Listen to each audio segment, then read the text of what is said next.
Namanya emang Nisa. Masa? Iya. Nis, katanya lu kayak Nisa Sabia, Nis. Dari samping. Dari samping katanya. Makasih, Pak. Dari belakang. Dari belakang. Kayak Nikita Mirzani. Ya ampun. Moro banget lu. Udah ada belum? Dwi nggak ada. Dwi ada. Dah. Dua doang. Bertiga. Serius? Assalamualaikum warahmatullahi wabarakatuh. Kami dari kelompok 6 akan mempresentasikan chapter 19 yaitu tentang accounting for income tax. Saya Rahmanisa, lalu teman saya Laila Walisna dan Dwi Novitasari. Jadi untuk akuntansi pajak penghasilan, perusahaan harus mengajukan pengembalian pajak penghasilan setelah pedoman yang dikembalikan oleh otoritas pajak yang sesuai. Karena IFRS dan peraturan perpajakan berbeda dalam beberapa hal. Seringkali jumlah yang dilaporkan untuk hal berikut akan berbeda. Yang pertama tentang beban pajak penghasilan yang menurut IFRS, dan yang kedua tentang pajak penghasilan terutang atau otoritas pajak. Lalu ini contoh soalnya. Chelsea INC melaporkan pendapatan sebesar $130.000 dan biaya $60.000 di masing-masing dari 3 tahun pertama operasi untuk tujuan perpajakan. Chelsea melaporkan hal yang sama, yaitu pengeluaran untuk otoritas pajak di setiap tahun. Chelsea melaporkan pendapatan kena pajaknya $100.000 pada tahun 2019 dan $150.000 pada tahun 2020 dan $140.000 pada tahun 2021. Apa pengaruhnya terhadap akun pelaporan jumlah pendapatan yang berbeda untuk IFRS versus pajak? Jadi ini solusinya. Untuk revenue di tahun 2019 130.000, 2020 juga 130.000, dan 2021 sama 130.000, lalu totalnya 390.000. Lalu expense-nya masing-masing 60.000 dengan total atau pre-tax financial income-nya 70.000 di tahun 2019, 2020, dan 2021, dan totalnya 210.000. Jadi income tax expense-nya kan 40%, terus didapat 28.000, lalu totalnya untuk 3 tahun ini adalah 84.000. Untuk itu yang versi IFRS reporting, lalu untuk tax reporting-nya, revenue-nya 100.000 di tahun 2019, expense-nya 60.000, taxable income-nya 40.000, hasil pengurangan dari 100 dikurang 60. Lalu income tax payable-nya 40%. 40% dari 40.000 itu 16.000. Untuk tahun 2020 revenue-nya 150.000 dengan expense 60.000. Lalu taxable income-nya 90.000 selisihnya. Lalu income tax payable-nya 40% dari taxable income yaitu 36.000. 2021 revenue 140.000, expense 60.000, taxable income-nya 80.000 selisihnya. Lalu untuk income tax payable 40% dari 80.000 itu 32.000 sehingga totalnya 84.000. Ini untuk comparison-nya. Untuk income tax expense versi IFRS-nya tahun 2019-nya 28.000. Lalu income tax payable, TA-nya 16.000, difference-nya, selisihnya 12.000. Dan untuk income tax expense-nya 40%, jadi 28.000. Lalu ini untuk masing-masing tahun 2020 dan 2021, sehingga menghasilkan total untuk income tax expense, IFRS-nya 84.000, income tax payable-nya juga 84.000, difference-nya sama dengan 0, lalu income tax expense-nya 84.000. Lalu ada difference accounted for in the financial statement? Jawabannya yes. Untuk tahun 2019, reporting requirement-nya deferred tax liability account increase to $12.000. Untuk tahun 2020, deferred tax liability account reduced by $8.000. Dan untuk 2021, deferred tax liability account reduced by $4.000. Lalu ini untuk pelaporan keuangan tahun 2019-nya. Ini adalah jumlah kena pajak dan pengurangnya di masa mendatang.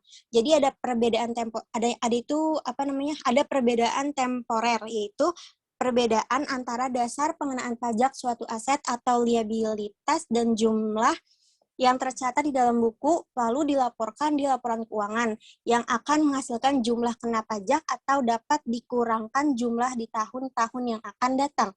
Untuk jumlah kena pajak di masa mendatang, Ini mewakili kewajiban pajak, tangguhan, lalu ada kenaikan pajak terutang, lalu tahun-tahun mendatang akibat kena pajak perbedaan sementara yang ada di akhir tahun ini.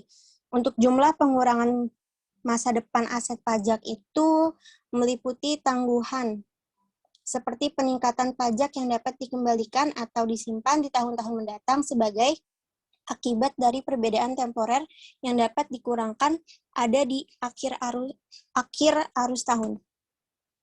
Lalu ini contoh soalnya lagi. Selama 2019, Cunningham INC memperkirakan garansi biaya yang terkait dengan penjualan oven microwave menjadi $500.000 dibayarkan secara merata selama 2 tahun ke depan untuk keperluan buku. Pada 2019, Cunningham melaporkan biaya garansi dan perkiraan terkait kewajiban atas jaminan $500.000 dalam laporan keuangan. Untuk tujuan pajak, pengurangan pajak garansi tidak diperbolehkan sampai dibayar. Ini ada tabelnya untuk per books-nya, estimate liability for warranties-nya, tanggal 31 Desember 2019, 500.000. Lalu untuk per tax return-nya, estimate liability for warranties-nya, tanggal 31 Desember 2019 sama dengan 0. Ini pengembalian perbedaan sementara. Jadi solusinya, saat Cunningham membayar kewajiban garansi, ia melaporkan adanya biaya atau jumlah yang dapat dikurangkan untuk tujuan pajak. Manfaat Cunningham melaporkan pajak yang akan datang pada laporan posisi keuangan 31 Desember 2019 sebagai aset pajak tangguhan. Lalu ini ada contoh soal lagi, instruksinya, dengan asumsi bahwa kemungkinan 30.000 euro dari aset pajak tangguhan tidak akan terrealisasi. Siapkan jurnalnya pada akhir tahun 2019 ke kenali probabilitas ini. Jadi pembahasannya seperti pada tabel, yaitu illustration income-nya ada financial income, di tahun 2019 725.000, ada temporary difference-nya untuk 2018 375, 2019 125, dan untuk 2020 500.000. Untuk taxable income atau TA-nya dia totalnya jadi 2018 tetap 375.000, 2019 850.000, dan untuk 2020 minus 500.000. Tax rate-nya masing-masing 40%, sehingga income tax tahun 2018 150.000, 2019 340.000, 2020 minus 200.000.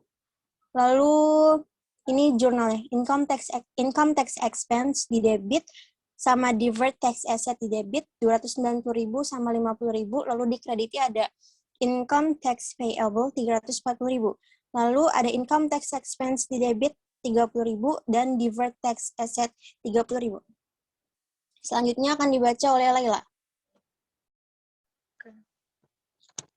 Berikutnya adalah masalah tambahan. Penyajian laporan laba rugi. Formula untuk menghitung beban pajak pendapatan, yaitu income tax payable or refundable ditambah change atau dikurang change in different income tax menjadi total income tax expense or benefit. Dalam laporan laba rugi atau dalam catatan keuangan pernyataan, perusahaan harus mengungkapkan signifikan komponen beban pajak penghasilan yang dapat didistribusikan untuk melanjutkan operasi. Next. Beban atau kerugian dapat dikurangkan sebelum diakui dalam pendapatan keuangan. Biaya suatu aset mungkin telah dikurangkan untuk tujuan pajak lebih cepat daripada pengeluaran untuk tujuan pelaporan keuangan. Jumlah yang diterima pada pemulihan masa depan dari jumlah aset untuk pelaporan keuangan atau melalui penggunaan atau penjualan akan melebihi bisnis pajak yang tersisa dari aset dan dengan demikian menghasilkan jumlah kena pajak di tahun-tahun mendatang. Contohnya yang pertama, properti yang dapat didepresiasi, sumber daya yang dapat dihabiskan, dan barang tak berwujud. Yang kedua, ada dana pensiun yang dapat dikurangkan melebihi biaya. Yang ketiga, ada biaya dibayar di muka, yang dipotong dari pengambilan pajak dalam periode pembayaran. Yang keempat, ada biaya pengembangan yang dipotong atas SPT dalam periode pembayaran. Berikutnya ada perbedaan spesifik. lakukan hasil berikut, yaitu jumlah pengurangan masa depan sama dengan aset pajak tangguhan jumlah kena pajak masa depan, yaitu sama dengan kewajiban pajak tangguhan. Perbedaan permanen. Yang pertama, sistem penyusutan dipercepat, digunakan untuk tujuan perpajakan, dan metode penyusutan garis lurus digunakan untuk tujuan pelaporan keuangan. Yang kedua, seorang tuan tanah memungut sejumlah uang sewa di muka. Sewa yang diterima dikenakan pajak pada periode saat diterima. Yang ketiga, beban-beban yang timbul untuk memperoleh penghasilan bebas pajak. Yang keempat, ada biaya jaminan dan jaminan diestimasi dan diakrualkan untuk tujuan pelaporan keuangan. Yang kelima, penjualan angsuran investasi dicatat dengan metode akrual untuk tujuan pelaporan keuangan dan metode angsuran. Yang keenam, bunga diterima atas investasi dalam kewajiban pemerintah bebas pajak.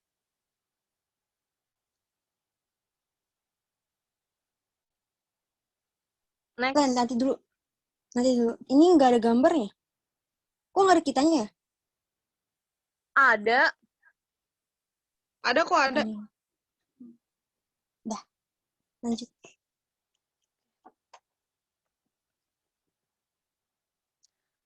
Udah, lanjut. Contoh soal. Untuk exercise 94. Hafaici SPA melaporkan pendapatan keuangan sebelum pajak sebesar $80 untuk tahun 2019.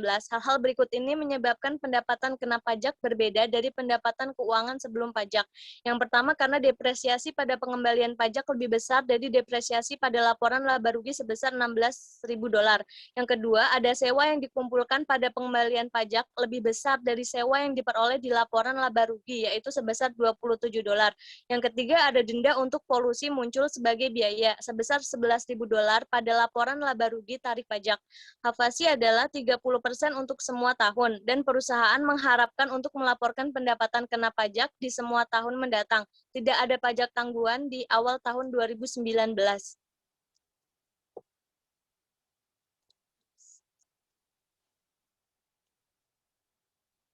Masalah tambahan, yaitu yang pertama pertimbangan tarif pajak dan tarif pajak masa depan. Perusahaan harus mempertimbangkan perubahan tarif pajak yang berlaku saat ini, yang menjadi efektif untuk tahun-tahun mendatang, tertentu ketika menentukan tarif pajak yang akan diterapkan pada perbedaan temporer yang ada.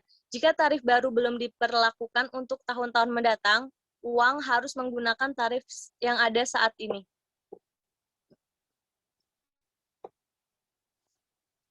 Contoh soal tarif pajak masa depan. Ilustrasinya, uang grup pada akhir tahun 2016 memiliki selisih temporer kumulatif berikut ini sebesar $300.000 dihitung seperti gambar berikut. Yang pertama, buku dasar aset yang dapat diasumsikan 1 juta, bisnis pajak dari aset yang dapat didepresiasi 700.000, perbedaan sementara kumulatif 300.000. Asumsikan bahwa 300.000 akan terbalik dan menghasilkan jumlah kena pajak di masa depan dengan tarif pajak yang berlaku yang ditampilkan.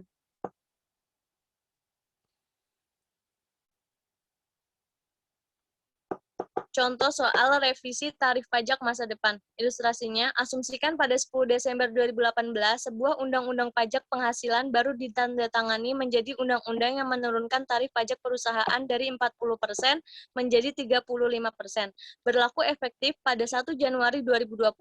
Jika wholesale CO memiliki satu perbedaan temporer pada awal tahun 2018 terkait dengan $3 juta kelebihan penyusutan pajak, maka ia memiliki akun kewajiban pajak tangguhan dengan saldo $1.200.000 atau 3 juta dikali 40% pada 1 Januari 2018. Jika jumlah kena pajak terkait dengan perbedaan ini dijadwalkan untuk terjadi secara merata pada tahun 2019, 2020, dan pada tahun 2021. Kemudian pajak tangguhan pada akhir 2018 adalah sebesar $1.100.000. Penyelesaiannya, hostel oleh karena itu mengakui penurunan sebesar $100.000, yaitu 1.200.000 dikurang 1.100.000 pada akhir tahun 2018 dalam kewajiban pajak tangguhan sebagai berikut. Pada debit ada kewajiban pajak tangguhan sebesar 100.000 dan pada kredit beban pajak penghasilan sebesar 100.000. Akuntansi kerugian operasi bersih, kerugian operasional bersih atau NOL, biaya yang dapat dikurangkan dari pajak melebihi pendapatan kena pajak. Undang-Undang Perpajakan mengizinkan pembayaran pajak untuk menggunakan kerugian 1 tahun untuk mengimbangi keuntungan tahun-tahun lainnya, atau akumulasi kerugian dan pengembalian kerugian.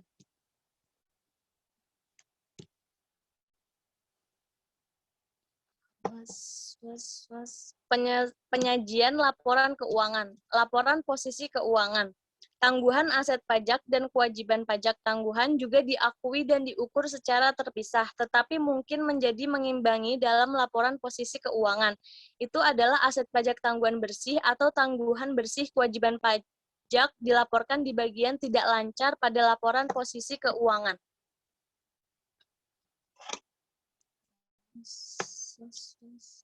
Penyajian laporan keuangan. Itu laporan laba rugi. Perusahaan mengalokasikan beban atau manfaat pajak pendapatan. Yang pertama, melanjutkan operasi. Yang kedua, operasi yang dihentikan. Yang ketiga, penghasilan komprehensif lain dan penyesuaian periode sebelumnya. Laporan laba rugi. Komponen beban pajak penghasilan atau manfaat termasuk yang pertama ada beban atau manfaat pajak saat ini. Yang kedua, setiap penyesuaian yang diakui dalam periode pajak kini periode lalu. Yang ketiga, jumlah beban atau manfaat pajak tangguhan terkait dengan asal mula dari pemulihan perbedaan temporer. Yang keempat, jumlah beban atau manfaat pajak tangguhan terkait dengan perubahan tarif pajak atau pengenaan pajak baru. Yang kelima, jumlah manfaat yang timbul dari rugi pajak yang belum diakui sebelumnya, kredit pajak, atau perbedaan temporer periode lalu yang digunakan untuk mengurangi beban pajak kini dan tangguhan. Rekonsiliasi pajak. Perusahaan menyediakan rekonsiliasi numerik antara beban pajak atau manfaat dan produk laba akuntansi dikalikan dengan tarif pajak yang berlaku, yang juga mengungkapkan dasar tarif pajak yang berlaku dihitung, atau rekonsiliasi numerik antara tarif pajak efektif rata-rata dan tarif pajak yang berlaku, yang juga mengungkapkan dasar penghitungan tarif pajak yang berlaku.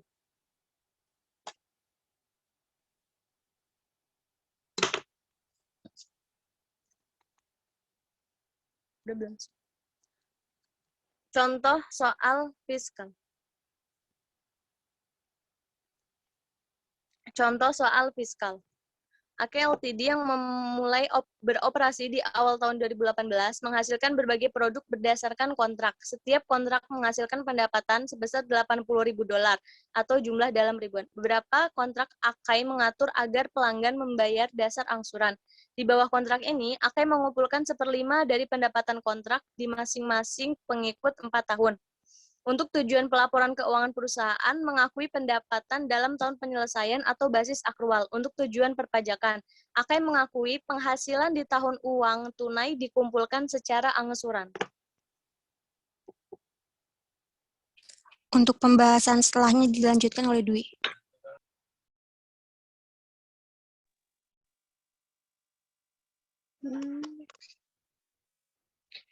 Contoh soal fiskal disajikan di bawah ini adalah informasi yang berkaitan dengan AKAI operasi untuk 2018. Yang pertama itu di tahun 2018, perusahaan menyelesaikan 7 kontrak yang memungkinkan pelanggan untuk membayar secara angsuran. AKAI mengakui pendapat terkait sebesar 560.000 yen untuk laporan keuangan tujuan. Ini melaporkan hanya pendapatan 112.000 dari penjualan angsuran. Pada itu, 2018 SPT. Perusahaan mengharapkan penagihan piutang terkait di masa mendatang untuk menghasilkan dalam jumlah kena pajak sebesar 112.000 yen setiap 4 tahun ke depan.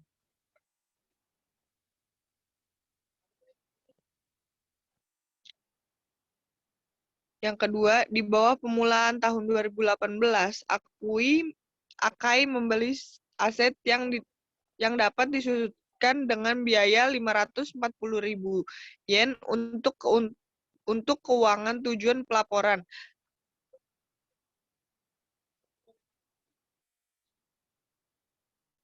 Pelaporan akan mendepresiasikan aset ini menggunakan metode garis lurus selama kehidupan pelayanan 6 tahun. Jadwal depresiasi untuk keduanya, laporan keuangan dan tujuan perpajakan ditampilkan sebagai berikut. Pada tahun 2018, financial depreciation for financial reporting purpose 90.000. Tahun 2018, 19, 20, 2021, 2022, 2023 itu depreciation for financial reporting purpose-nya 90.000. Jumlahnya 540.000.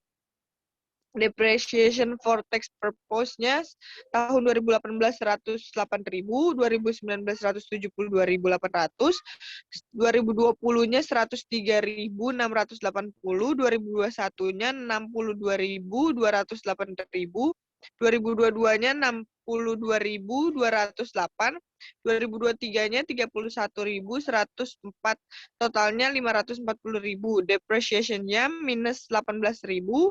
2018, 2019-nya minus 82.800, 2020-nya minus 13.680, 2021-nya 27.792 sama dengan 2022, 2023-nya 58.896. Next.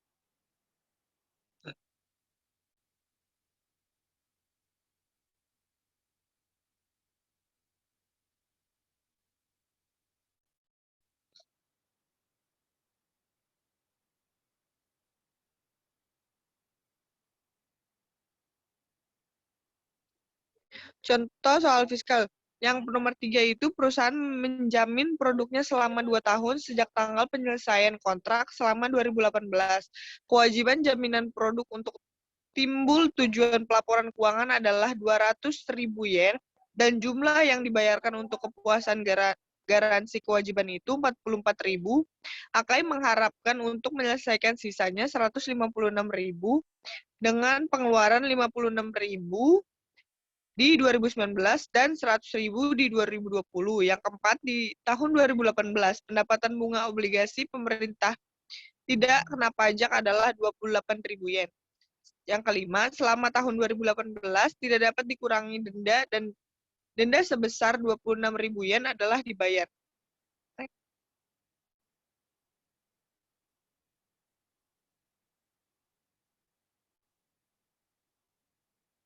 Yang ketujuh itu pendapatan keuangan sebelum pajak untuk 2018 sejumlah 412.000 yen. Yang nomor 7, tarif pajak yang diberlakukan sebelum akhir 2018 adalah 2018 50%, 2019 dan tahun-tahun berikutnya 40%. Yang ke-8 itu untuk periode akuntansi adalah kalender tahun. Yang ke-9 itu perusahaan diharapkan memiliki penghasilan kena pajak di tahun lalu mendatang. Pembahasannya, penghasilan kena pajak dan pajak penghasilan tahun 2018. Langkah pertama adalah menentukan penghasilan akai pajak terutang untuk 2018 dengan menghitung penghasilan kena pajaknya. Pre-tax, ini contohnya, pre-tax financial income untuk 2018 itu 412.000 yen. Permanent difference-nya itu ada non-taxable revenue, governmental bond interest, minus 28.000, non-deducted expense, finance and penalty 26.000, temporary difference-nya excess contract income per books 560.000 dikurang 112.000 sama dengan minus 448.000. Excise depreciation for tax 108.000 dikurang 90.000 minus 18.000. Excess warranty expense per books 200.000 dikurang 44.000 sama dengan 156.000. taxable income untuk 2018 itu jumlahnya 100.000.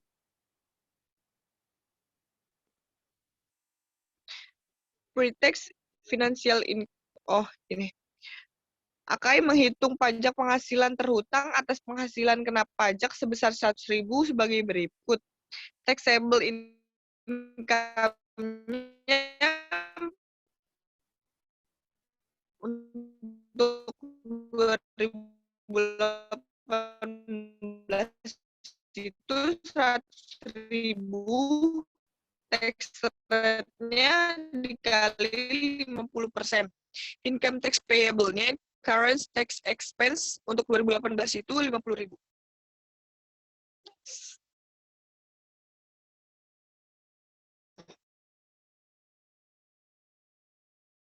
Next.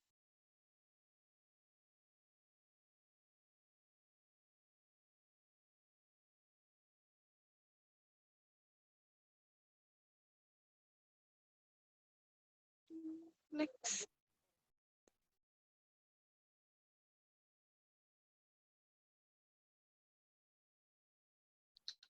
Menghitung pajak penghasilan tangguhan akhir 2018. Future taxable deductible pada tahun 2019 itu ada installment sales 112.000, 2020-nya sama, 2021-nya juga sama, 2022-nya juga sama. Untuk depreciation-nya 2019 itu minus 82.800, 2020-nya minus 13.680, 2021-nya 27.792, 2022-nya juga sama, 2023 58.896.000, totalnya itu 18.000. Warranty cost-nya pada tahun 2019 56.000, 2020-nya minus 100.000, totalnya minus 156.000.